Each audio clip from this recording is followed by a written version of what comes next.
Hi YouTube, it's Trinice and I'm coming to you guys to do a quick TTC update. Hold on guys.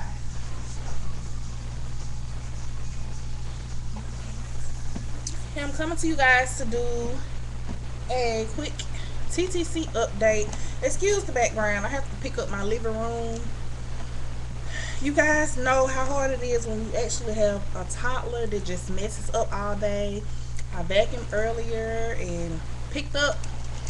I had company. My mom came down for the weekend and stayed the weekend. And I tried to pick up everything this morning while Miss London sleep, but just as soon as she wakes up, it's like a tornado. And on my couch, I have hair bows and stuff out from me combing her hair earlier. So please excuse my background, guys. Anyhow, on with my TTC update. Last time I came to you guys, I told you guys that I will be having my surgery, laparoscopy, hysteroscopy, and I actually had my surgery last week. Everything went great. I had to be at the hospital at like 6 o'clock a.m. so I had to leave home around 5. My hospital is like a 35-40 minute drive from where I live. Well, basically because I was traveling out of state. I stay like 35 minutes from the Mississippi Alabama state line. So I have to go to Mobile to my RE, which is like 35-45 minutes. So I had to be at the hospital at 6 o'clock that morning. I got there, did a little paperwork. They took me back to get me dressed for surgery, as well as asked a few questions about any medication I was on.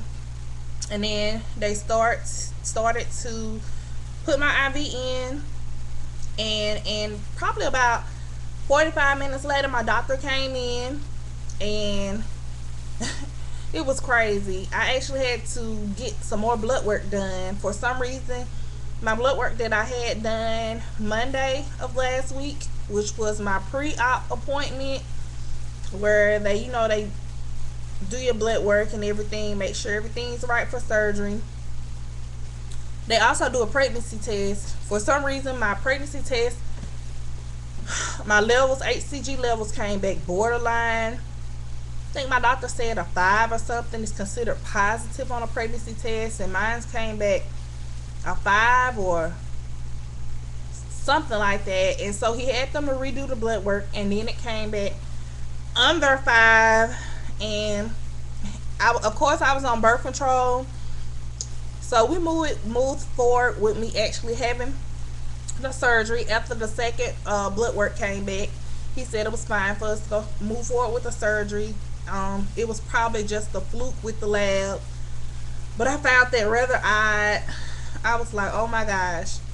So we moved forward with the surgery, and I had the surgery done. It took maybe an hour and 15 minutes. I actually had some endometriosis removed. I did have a little scar tissue, as well as, I think he said, a adhesion or polyp or something in my uterus, and I had to have like a, I guess you could say, mild DNC or something. He said my lining was rather thick, had some overgrowth or something like that. So the day that I actually had surgery, which was the 10th of August, Aunt Flo was due to show that day. So for some reason, I was on birth control the whole time, but like a week or two before that, I was actually on antibiotics too.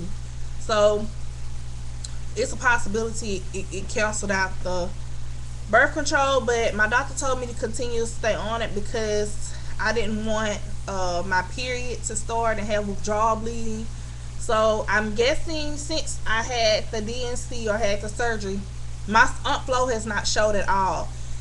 I was such a nervous wreck last week before surgery, because I had all this cramping and just like Aunt Flo was gonna show. And I was like, oh my god, this can just ruin me having my surgery if Aunt Flo shows before I actually have the surgery done. I mean, I had severe cramping, like I was on the first or second day of my cycle. I called the nurse Friday and she said it was fine. I was probably not going to have a cycle with him doing the DNC or whatever. So she said when I came in, I have to come in for my checkup 2 weeks after surgery, post-op um, appointment, and that's supposed to be August the 31st. I'm supposed to go in, and she said they're going to probably do blood work that day and maybe an ultrasound to see what's going on and see whether or not what my progesterone levels is to indicate whether I ovulated this month or not. And if not, we'll probably I will probably be on some kind of progesterone to bring on a cycle, and we'll move forward with the whole trying to conceive thing, whether I decided to try naturally or do an injectable cycle. I really don't know if I want to do an injectable cycle or not, because last time I did an injectable cycle, it was just so drawn out. I think the only way I would do an injectable cycle this next cycle coming up is if I go to my local OBGYN, which they advised me to, since we just moved here maybe like 6 months ago. I haven't seen an OBGYN. I've just been seeing my RE. I've had my yearly checkup and everything before we moved the beginning of the year, so I'm not due for another like pap smear and things of that nature until the 1st of January. So he told me to go ahead and try to find an OB here and establish an OB here. So if I do an injectable cycle, I don't have to drive so far. I can just, if I need to have an ultrasound or blood work done, drive 5 minutes away, 5-10 minutes away to my OB and have the ultrasound done, and they'll send the results to them, and then they'll call me and tell me where to go from there. So that's probably the only way that I would actually consider doing an injectable cycle this next month, because last time it was just a lot for me and my hubby, and I'm kind of leaning towards just trying on our own, because I just had the surgery. The last couple times I've had a laparoscopy, hysteroscopy, getting tongue tied. It has resulted in a pregnancy. So that's even with Miss London. I had a surgery the month before I conceived her. Even though I had a heterotopic pregnancy with her, we did conceive, and we possibly, would have been twins if I wouldn't have had the ectopic. So, I don't see a reason why me and hubby can't try on our own. I don't think this month, if we move forward with doing an injectable cycle, I don't think we're going to do an IUI. I think I'm going to hold out to the last minute and maybe try 2 cycles on my own before moving forward with doing an IUI. I will try an IUI before I move forward with doing IVF. So pretty much the rest of this year, we will be trying to conceive. And if things should not happen by the end of the year, first of the year, we're just going to go ahead and move forward with IVF. But in the process, me and hubby have did our research, and we have chosen to buy a new fertility monitor. Something happened with my old fertility monitor. It crashed.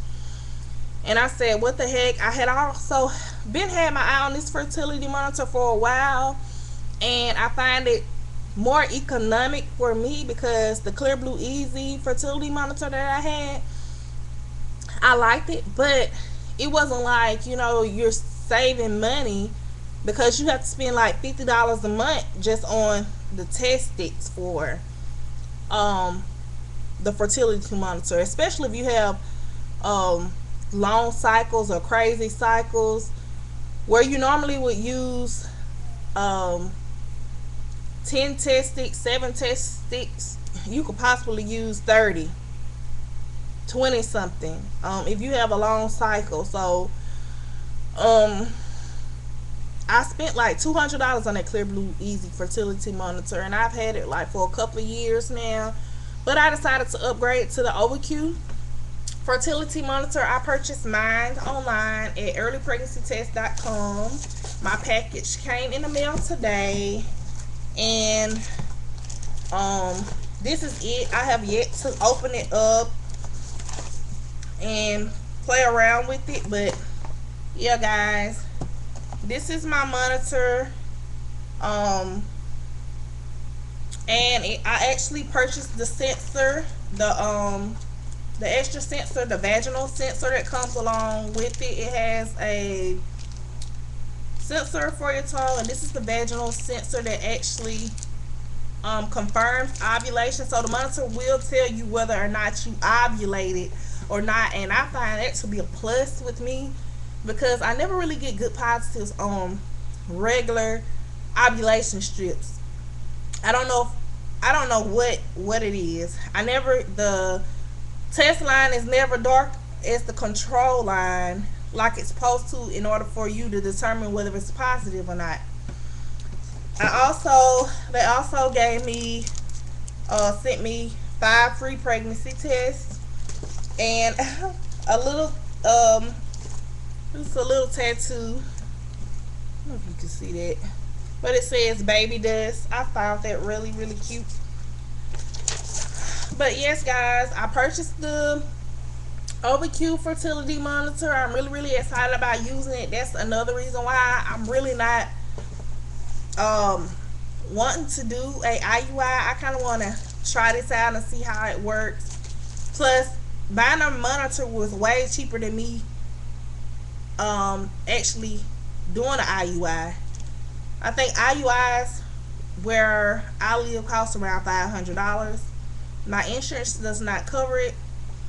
This fertility monitor was like maybe it was $300, and so it's not that bad considering what I spent if I did an IUI. It's kind of like I saved $200 for next cycle, and I have this fertility monitor that can last me a while. I don't have to buy any additional test sticks like I would with the Clear Blue Easy fertility monitor, so that's a plus. Like I said, to me it's economic when the only ovulation tests that have worked for me were the Clear Blue Easy digital, and of course you don't get that many of those, and if you get the box that has like 20 something, you're spending like $50 a month. So if you add that up, and those are the only ones that I can clearly determine whether I have a smiley face or not, in like 5 months time, it equals out to what I paid for the fertility monitor basically. So I think that's a better deal in the long term, 5 or 6 months, and now I have a fertility monitor that can last me a couple of years if need be. Possibly conceive baby number 2, baby number 3. So yeah, guys, that's what's going on with me and the whole trying to conceive thing. As far as me recuperating from my surgery, I'm feeling a lot better than I did the first day. Not as sore or anything. The main pain I had was shoulder pain from the surgery. I don't know what it is, but my doctor did tell me that I would probably have shoulder pain. So that's where I am with the whole trying to conceive thing. Just hoping I get my BFP. Want to say congrats to Sharon on her BFP. Lily's gonna be a big sister. Want to say congrats to all of you ladies that have gotten your BFPs. Ladies that are trying, that haven't gotten yours yet, just stay strong. I totally know what you're going through.